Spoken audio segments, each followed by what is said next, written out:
There are moments in history when collapse feels like a mystery, when the world seems to fall overnight, as if struck by fate. But 2008 wasn't an accident. It was an operation, a global illusion, engineered with precision and fueled by faith. Faith in the very system that devoured itself. For decades we were told that capitalism rewards risk and innovation. That if you worked hard, saved smart, and believed in the market, you'd rise with it. But behind the glowing screens and green numbers, a darker story was unfolding.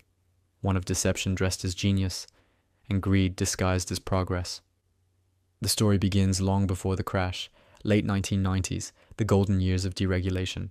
Wall Street had learned a truth more powerful than any algorithm. Debt is money. The more you lend, the richer you get, as long as someone else carries the risk. Low interest rates flooded the system with cheap cash. People borrowed like never before. For the first time in history, banks realized they didn't need to care whether you could pay it back. They could package your debt, sell it, and move on. It was financial alchemy, turning promises into gold. They called it the American dream, a house, a yard, a mortgage. Banks, brokers, and builders all worked in harmony to make it real and to profit from it. Every loan officer became a salesman, every family became a customer, and every home became an investment. They called them subprime loans, mortgages for people with poor credit. Risky? Sure. But risk could be repackaged. Wall Street bundled thousands of these loans together and called them mortgage-backed securities. They promised safety through quantity, as if mixing poison with water made it safe to drink. Rating agencies, Moody's, Fitch, S&P, the supposed gatekeepers of truth, stamped these bundles with their highest grades, EAA. Investors trusted them blindly. From London to Tokyo, the world bought America's dream. And America sold its debt. Wall Street's brightest minds, physicists, mathematicians, and traders, didn't build rockets or cures. They built models, complex algorithms that turned chaos into charts.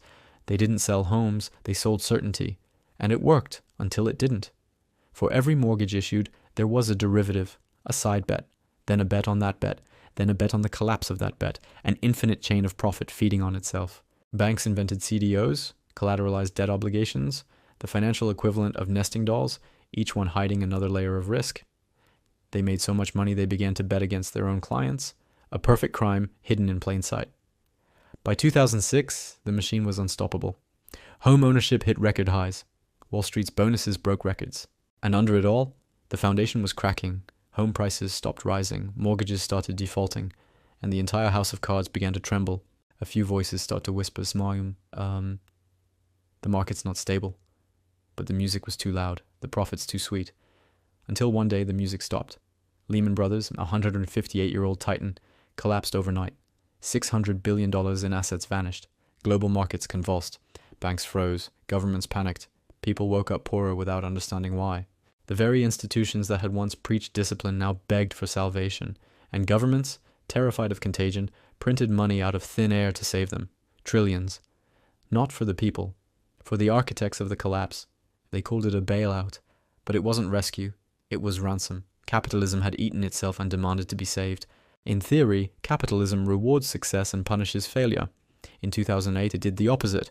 The banks that gambled the hardest survived. The people who believed in them lost everything.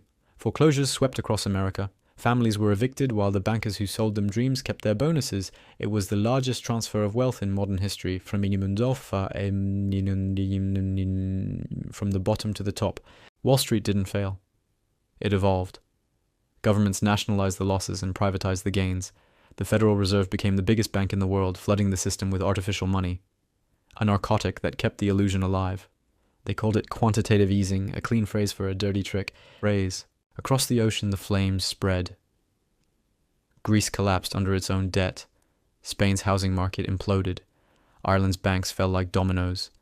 The same financial products, the same false ratings, the same empty promises, and the same cure prescribed again. Austerity for the people, liquidity for the rich. Europe became a mirror of America. Different accents, same disease. By 2010, the markets recovered. On paper. Stocks soared. Banks posted record profits. Economists declared victory. But the recovery wasn't real. It was simulated. A digital dream painted over a broken world. Jobs never returned. Wages stagnated. Inequality exploded. The machine hadn't been fixed. It had been reprogrammed. The new addiction wasn't credit. It was belief. As long as people believed the numbers, the illusion could live forever. The 2010s birthed a new kind of capitalism, not the capitalism of production, but of perception. Companies stopped making things, they started making value. Corporations borrowed billions to buy back their own stock, creating profit without progress, growth without work. The market no longer reflected reality, it replaced it. Social media turned individuals into brands, tech firms turned users into data, and central banks turned paper into power. Money wasn't a tool anymore. It was a story, and whoever controlled the story controlled the world. The crash of 2008 didn't end the story, it began a new chapter, one where power learned how to hide in plain sight. When the banks fell, trust fell with them. People lost faith in institutions, in governments, in money itself. And in that void of faith, a new empire began to rise, not built on gold, but on information. While Wall Street was burning, Silicon Valley was quietly building. As homes were being foreclosed in Ohio, engineers in California were coding the next illusion, an economy not of credit, but of connection. Facebook, Google, Apple, Amazon. 4 names that would soon shape the modern world more profoundly than any government or central bank ever could. In 2008, the dollar lost its soul. So data took its place. If money once measured labor and value, now it measured attention and influence. The algorithms that once priced mortgages began to price human behavior. Clicks became collateral, engagement became equity. And like every empire before it, this one promised empowerment, but delivered dependence. Wall Street, as too big to fail, became Silicon Valley, as too connected to escape. They didn't need to sell you anything. You sold yourself. One post, one search, one tap at a time. Your attention became the new subprime mortgage, packaged, sold, and resold, until even your thoughts had market value. Once the bankers controlled credit, now the coders controlled consciousness. Data brokers replaced loan officers. Influencers replaced advertisers. And the real estate of the 21st century wasn't land. It was your screen. Every scroll, every like, every pause, a microtransaction of belief. Each one building a profile, each profile feeding a machine, each machine shaping reality itself. This wasn't surveillance, it was seduction. And it was far more profitable. Because unlike debt, data never defaults. Central banks printed trillions after 2008, but inflation didn't show up in groceries or gas. It showed up in assets, in stocks, in real estate, in luxury goods. The rich became richer not because they worked more, but because the system was rewritten to serve them. Every bailout, every policy was a transfusion from the public to the private. Meanwhile, ordinary people were told to tighten belts, work harder, save more, in a game that had already been rigged. The crash hadn't destroyed capitalism, it had updated it. Capitalism 2.0, powered by algorithms, disguised as innovation. In the decades before 2008, power meant owning factories, oil fields, and steel. After 2008, power meant owning platforms. Factories made products. Platforms made patterns. Patterns of behavior, of consumption, of belief. And those patterns became the new profit engine. Banks had once packaged risk. Tech companies now package reality. You didn't need to be rich to participate. You just needed to be connected. And in a world addicted to connection, disconnection became rebellion. The same system that once sold subprime mortgages now sold subprime dreams, instant validation, endless entertainment, infinite distraction. It didn't matter if you were rich or poor. Everyone was in debt to their devices. 2008 was about financial addiction, people hooked on cheap credit. The 2010s became about psychological addiction, people hooked on cheap dopamine. Every notification was a hit, every swipe a slot machine, every update a reminder that you were part of something, and yet never enough. This wasn't by accident, it was design. The same logic that once maximized profit through interest rates now did it through engagement rates. The economy no longer extracted value from your wallet, it extracted it from your attention. And attention, like money, is finite. In 2008, central banks saved the financial system by printing money. In the 2010s, tech companies saved the illusion of growth by printing meaning.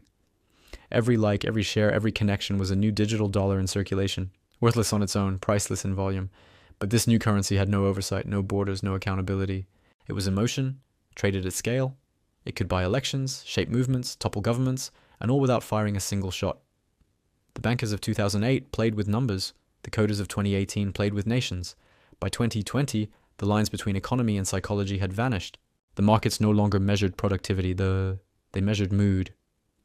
A tweet could move billions, a rumor could crash currencies, a meme could inflate stocks, and the most valuable resource on earth was not oil, gold, or real estate, but belief.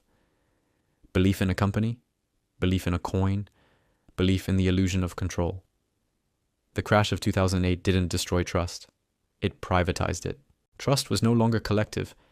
It was commodified, and whoever could manufacture it owned the future. As history proved, the system doesn't reform. It reinvents. 2008 was the mortgage bubble. 2021 was the crypto bubble. Different product, same addiction. People once borrowed to buy houses. Now they borrowed to buy hope. Digital hope, speculative hope, algorithmic hope. Bitcoin promised freedom from banks. NFTs promised ownership of art. But both sold the same fantasy, that you could get rich by believing harder than the next person. And when the illusion cracked again, as it always does, the losses fell, once again, on the believers, not the builders. The dream had evolved, but the con was eternal. The 2008 crisis wasn't about housing. It was about hubris. It revealed the operating code of modern civilization. Create dependency, then sell the cure. Debt, data, dopamine, different currencies, same control. The bankers of the 20th century sold leverage. The corporations of the 21st sell lifestyle. But both rely on the same invisible engine, your belief that the system must continue. Because if people ever stopped believing, if they ever saw through the illusion, the entire empire would collapse overnight. And so the show goes on. The screens stay bright, the markets stay open, and the illusion, now digital, global, and eternal, keeps spinning. 2008 didn't just change economics, it rewired humanity. We learned to measure success not by stability, but by spectacle. The crash taught the powerful one invaluable lesson. People forget faster than systems fail, and so the same cycle continues, dressed in new language, new platforms, new hope. Every crisis is a reset, every bailout a baptism, every illusion another chance to sell redemption. The names change. Layman becomes meta, mortgages become metrics, but the script remains the same. Promise growth, manufacture trust, harvest belief. Because in the end, the world doesn't run on money. It runs on illusion. And 2008 was proof that illusion, when sold well enough, can make even collapse look like progress.